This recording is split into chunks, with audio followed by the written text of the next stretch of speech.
Welcome to Apprends le français. Learn French.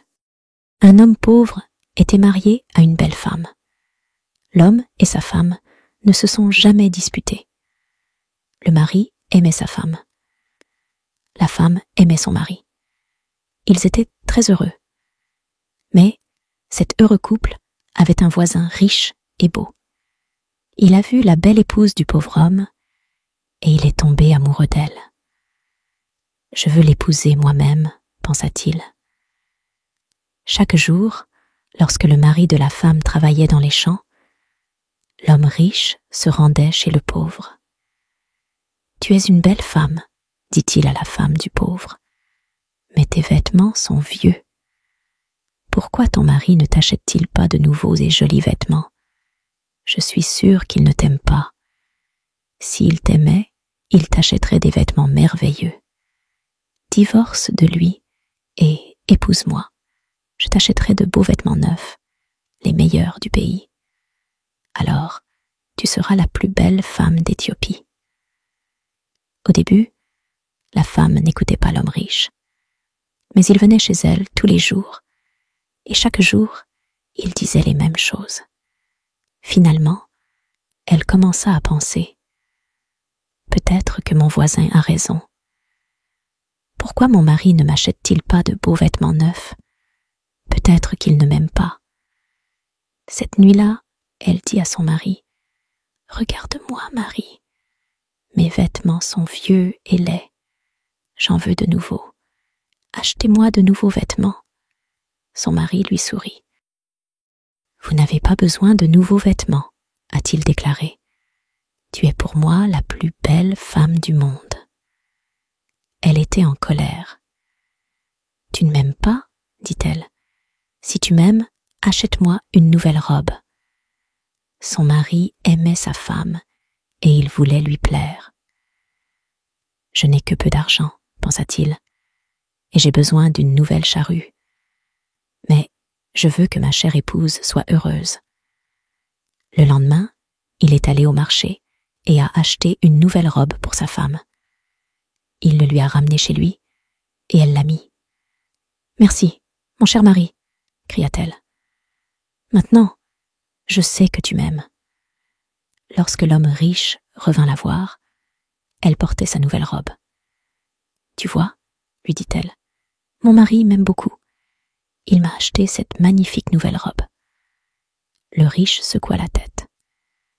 Mais un bon mari ne se contente pas de donner de nouveaux vêtements à sa femme, a-t-il déclaré. Il lui donne de l'or. « Où est ton collier en or?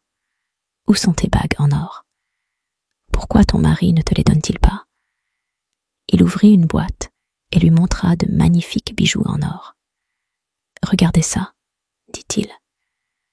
Divorce de ton mari et épouse-moi, et je te donnerai tout cela. » La femme ne l'a pas écouté. « Va-t'en, dit-elle. J'aime mon mari et il m'aime, et nous sommes heureux ensemble. » Mais le riche revenait tous les jours, et chaque jour, il lui montrait la boîte à bijoux. Finalement, elle commença à penser « Peut-être que l'homme riche a raison. Pourquoi mon mari ne m'achète-t-il pas d'or? Ne m'aime-t-il pas? » Ce jour-là, elle n'a pas fait de feu. Elle n'a pas préparé de repas. Son mari est rentré tard, après une longue journée au champ. Il était fatigué et affamé. « Il n'y a pas de dîner pour toi ce soir, » dit sa femme. « Tu ne m'aimes pas. »« Quoi ?» a pleuré son mari. « Mais ma chérie, je t'aime plus que tout. Tu es la personne la plus merveilleuse du monde. »« Alors pourquoi ne m'achètes-tu pas des bijoux en or ?» dit-elle. Quand un homme aime sa femme, il lui offre un collier en or et des bagues à ses doigts. Son mari avait l'air inquiet. « J'ai dépensé de l'argent pour ces nouveaux vêtements, » pensa-t-il. « Comment puis-je trouver plus d'or? Je vais aller voir mon frère. Peut-être qu'il me prêtera de l'argent. Je dois acheter de l'or pour ma chère épouse. Je veux qu'elle soit heureuse. » Le lendemain, il alla rendre visite à son frère. « Prête-moi de l'argent, mon frère, dit-il, et je travaillerai pour toi dans ton champ. »« Très bien, dit son frère, mais tu dois travailler dur.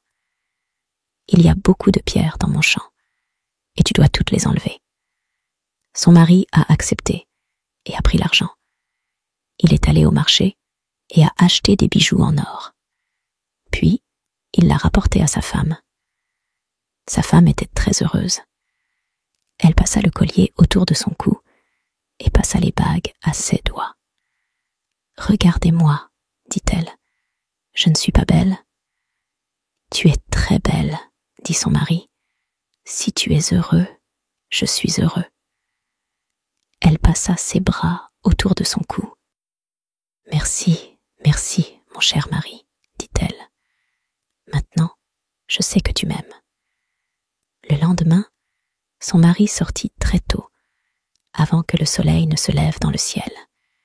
Il a couru vers le champ de son frère. Elle était recouverte de pierres. « Je dois travailler très dur maintenant, pensa-t-il. Je dois commencer tôt et arrêter tard. Je dois payer ma dette envers mon frère. » Sa femme travaillait joyeusement à la maison. « Je vais préparer un merveilleux dîner pour mon mari ce soir, pensa-t-elle. Il me fait de merveilleux cadeaux. Il travaille dur pour moi. Je sais qu'il m'aime. »« Bonjour !» cria une voix. « Es-tu là ?» La femme est sortie. Son riche voisin était là. « Ah, c'est toi, dit la femme. Écoute, voisin, tu avais tort à propos de mon mari. Hier, il m'a acheté ces beaux bijoux. Il m'aime beaucoup et je l'aime. Je ne divorcerai pas. Je ne t'épouserai pas. » Le riche était inquiet. Son mari l'aime trop, pensa-t-il. Si je la veux, je dois être intelligent. Finalement, il dit « Votre mari vous a donné des vêtements et des bijoux, mais je peux vous donner plus que cela. »« Quoi ? Que voulez-vous dire ?» cria la femme. « Votre mari peut-il faire des miracles ?» demanda l'homme riche. « Des miracles ? Non, bien sûr, il ne peut pas faire de miracles, » répondit la femme. « Seul Dieu peut faire des miracles. Les hommes ne peuvent pas en faire. »« Mais je peux, » dit l'homme, « parce que je t'aime. L'amour peut faire des miracles. Si ton mari t'aime, il peut faire des miracles pour toi. Si tu m'aimes, je ferai des miracles pour toi. »« Faites un miracle pour moi maintenant, » dit la femme. « Je ne peux pas, » répondit l'homme riche. « Tu dois d'abord promettre de m'aimer. Tu dois quitter ton mari et venir vers moi. Ensuite, je ferai de merveilleux miracles pour toi. » La femme ne dit rien et le riche s'en alla. Cette nuit-là, le pauvre homme rentra tard. Il était très fatigué et affamé. Sa femme lui apporta de l'eau et il se lava. Elle lui apporta de la nourriture délicieuse et il la mangea. « Mon pauvre mari, pensa-t-elle, il travaille si dur pour moi. Il est tellement fatigué et affamé. L'homme riche est stupide. Comment mon mari peut-il faire des miracles ? C'est impossible. » Mais le lendemain, et le lendemain, et le lendemain, l'homme riche revint chez elle. « Est-ce que votre mari a fait un miracle pour vous hier ?» il a demandé à la femme. « Laisse-le et aime-moi, et je ferai de très nombreux miracles pour toi chaque jour. » Finalement, les femmes commencèrent à l'écouter. Un jour, quand son mari rentra à la maison, elle était triste. « Femme, chère épouse, qu'est-ce qui ne va pas chez toi ?» s'écria son mari. « Es-tu malade ?»« Non, dit-elle, je suis triste parce que tu ne m'aimes pas. »« Quoi ?» s'écria son mari. « Mais tu sais que je t'aime. Je t'ai acheté de nouveaux vêtements. Je t'ai acheté des bijoux en or. Tu es pour moi la chose la plus précieuse au monde. Mais vous ne faites pas de miracle pour moi, » dit sa femme. Son pauvre mari fut très surpris. « Des miracles ? Bien sûr, je ne peux pas faire de miracle, a-t-il déclaré. Pourquoi veux-tu un miracle? Qui t'a donné l'idée? Notre voisin est venu me voir aujourd'hui, a déclaré la femme. L'amour fait des miracles, dit-il. Si un homme aime une femme, il fera des miracles pour elle. Son mari était très inquiet. Ce méchant homme veut prendre ma femme, pensa-t-il. Tous ses ennuis viennent de lui. Quand il est arrivé ici, elle voulait de nouveaux vêtements. Ensuite, elle a voulu des bijoux en or. Et maintenant, elle veut un miracle. Que puis-je faire? Si je ne fais pas de miracle, peut-être que ma femme me quittera et l'épousera. Le lendemain, il se rendit lentement au travail dans le champ de son frère. Je dois prier, pensa-t-il. Seul Dieu peut m'aider maintenant. Il leva les yeux vers le ciel. Oh, Seigneur Dieu, a-t-il prié, s'il vous plaît, aidez-moi à faire un miracle. J'aime ma femme et je veux la garder. Ne laissez pas cet homme riche me la prendre. Il a travaillé toute la matinée. Il déplaçait des pierres du champ de son frère. Au milieu de la journée, il s'asseyait sous un arbre pour se reposer. Un homme était déjà assis là. « Qui es-tu » demanda le pauvre homme. « Je suis un sorcier » répondit l'homme. « Et j'ai un cadeau pour toi. Regarde, voici 2 bâtons. Ils font des miracles. » « Des miracles » dit le pauvre homme. Il était heureux maintenant. Quel genre de miracle? Si vous touchez une personne avec le premier bâton, dit le sorcier, elle deviendra un âne. Le pauvre pensa au riche, et il sourit. Un âne, il a dit, c'est très bien. Et si je le touche avec le 2e bâton, que va-t-il se passer? Il redeviendra un homme, dit le sorcier. Le pauvre homme prit les bâtons et sauta. Oh, merci, mon ami, il a dit. J'ai prié Dieu et il t'a envoyé vers moi. Maintenant, je peux garder ma femme et punir mon ennemi. Il a couru chez lui. Épouse, a-t-il appelé, viens ici, je vais faire un miracle. Sa femme est sortie de la maison. Un miracle, dit-elle. Quel miracle? Écoute, dit son mari. Il la toucha avec le premier bâton.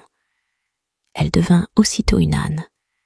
Elle leva la tête et essaya de parler, mais elle n'y parvint pas. Hé ha, c'était tout ce qu'elle pouvait dire. Son mari la touchait avec l'autre bâton. Aussitôt, elle redevint une femme. Marie, c'est merveilleux, dit-elle. C'est un vrai miracle. Comment as-tu fait? J'ai prié Dieu, a déclaré son mari, et il m'a aidée. Et maintenant, ma femme, je vais punir mon ennemi. Ton ennemi, dit sa femme. Qui est-ce? Vous connaissez mon ennemi, dit son mari. Il la regardait. Il ne souriait plus maintenant. C'est l'homme riche, notre voisin. Il vient chez nous quand je travaille au champ. Il vous donne de mauvaises idées. Demandez des vêtements neufs à votre mari, dit-il. Demandez-lui des bijoux en or. Demandez-lui des vêtements neufs. Un miracle. Ai-je raison? Notre riche voisin vous a-t-il donné toutes ces idées? Sa femme n'a rien dit. Et tu l'as écouté? Continua son mari. Sa femme ne le regardait pas. Elle avait honte. Je suis désolée, dit-elle. C'est vrai, il a dit toutes ces choses. Il voulait que je divorce et que je l'épouse. Et je l'ai écouté. Et tu veux divorcer et l'épouser? A demandé son mari. Elle le regarda. Ses yeux étaient pleins de larmes. Non, cher mari, je veux rester avec toi pour toujours et je ne l'écouterai plus jamais. Alors, prends ce bâton, dit son mari, et touche l'homme riche avec. Il a donné le premier bâton à sa femme, mais il a caché le second dans le toit. Le lendemain, il est allé travailler. Bientôt, l'homme riche arriva chez la femme. « Bien, » il lui a demandé. « Et votre mari peut-il encore faire des miracles ?»« Oui, » dit-elle, et elle le toucha avec le premier bâton. Aussitôt, l'homme riche se transforma en âne. « Maintenant, » dit la femme, « tu peux aller travailler et aider mon cher mari. » Elle emmena l'âne dans les champs. Son mari y travaillait. Il déplaçait des pierres du champ de son frère. « Ah, dit-il, un âne. Maintenant, je peux terminer le travail rapidement. » À partir de ce jour, le pauvre homme donna à l'âne de nombreuses et lourdes charges à porter. L'âne emportait des pierres des champs, il emportait des sacs de teff au marché, et il rapportait à la maison de la farine et du café. Pendant de nombreuses années, l'âne a travaillé pour le pauvre. Le pauvre homme n'était plus si pauvre maintenant. L'âne l'aidait. Il devenait plus riche. Un jour, le pauvre homme regarda l'âne. C'était vieux et fatigué. Il resta immobile. Sa tête était penchée. Le pauvre homme en était désolé. Il entra chez lui et sortit le deuxième bâton. Puis il toucha l'âne avec. Immédiatement, l'homme riche se tenait là. Mais ce n'était plus un beau jeune homme à présent. Il était vieux. Son dos était courbé. Il était très fatigué. « Vous avez essayé de m'enlever ma femme, » dit le pauvre homme. « C'était mal. Rentre chez toi maintenant. Ne regarde plus les femmes des autres hommes. » L'homme riche est parti, et il n'est plus jamais revenu. Mais le pauvre homme et sa femme vécurent heureux ensemble pendant encore de nombreuses années.